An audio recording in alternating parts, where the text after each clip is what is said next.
Ce qui est intéressant, c'est que dans le cas du MEM, on travaille vraiment en co-création entre nos départements et aussi avec les citoyens et citoyennes. Ça peut paraître simple, mais on nous pose beaucoup de questions à savoir comment ça se fait, comment ça se vit, comment on peut y arriver, comment ça peut se décliner.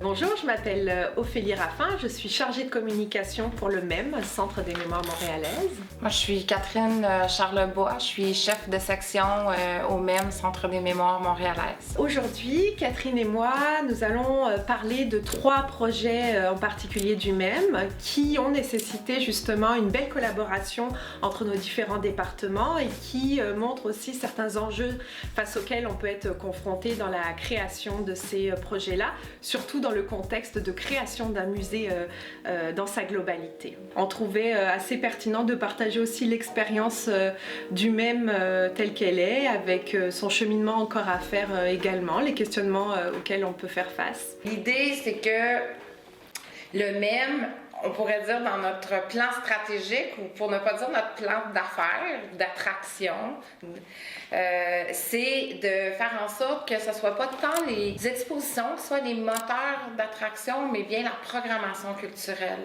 Parce que le Centre des mémoires montréalaises, le MEM, centre, pas trop nécessairement s'appeler musée, mais c'est qu'on veut avoir une ouverture, on veut faire des choses complètement différentes, mais on veut aussi attirer des gens qui viendraient peut-être pas nécessairement visiter une exposition d'histoire, puis ils ne seraient pas nécessairement attirés par ça, mais le lieu n'est pas que ça.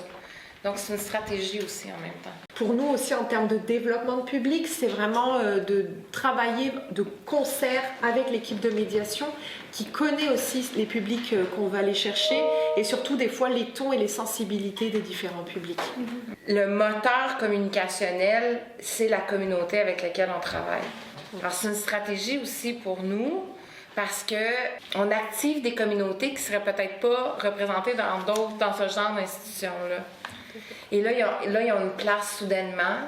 Et ça veut dire que c'est pas juste l'organisme qui a une place avec son projet, mais l'organisme aussi a un impact sociétal important ou avec un groupe. Et là, tout ça rayonne.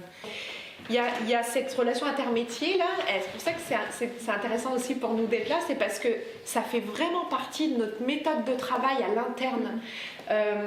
C'est assez intéressant quand Catherine et l'équipe travaillaient par exemple sur les aménagements, etc., des lieux, des expositions, des espaces publics, etc. On a été tous consultés au fur et à mesure. Un des comités, c'est le comité des employés du MEM. Voilà, exactement. Parce qu'il fallait qu'eux autres aussi, on ait leur feedback, mais tous les employés. Pas juste les personnes en exposition ou on va dire les professionnels, mais tous les employés, ça allait de la personne qui va prendre les réservations de groupe jusqu'à la directrice.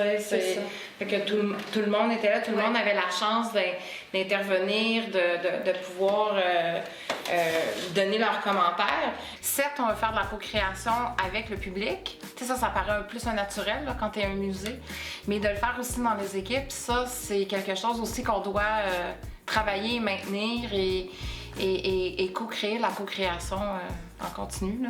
C'est comme un travail de longue haleine là, quand même.